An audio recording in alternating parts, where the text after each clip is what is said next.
चमके चमके रहते हैं तू जो कभी चाहे। खेत भनेको चन्द्रनगर 5 वार्ड नम्बर 5 मा पर्दछ। हाम्रो गाउँ चन्द्रनगर कामत गाउँको महुवा पोखरी भन्दा दक्षिणपट्टि एरियामा पर्दछ। हेर्नुहोस् पुरै 10 कट्ठाको गाउँको हालत हेर्नुहोस् हजुरहरूले। अब हामी जस्तो सानो किसानले के गरी खाने? यो खेत पनि अरूको छ, भाडामा लिएर गइरहेको छु।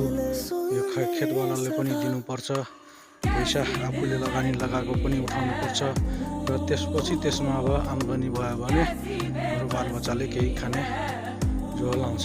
तर अब हेर्नुहोस् खेतवालाले के दिने? मेरो लगानी कहाँबाट आउँछ र मैले मेहनत गरेको हो त्यो कहाँबाट आउँछ? हेर्नुहोस् हिजो अस्तिको हावाहुरीको कमाल। यो 2टा खेत छ मेरो, भाडामा लिएको खेत।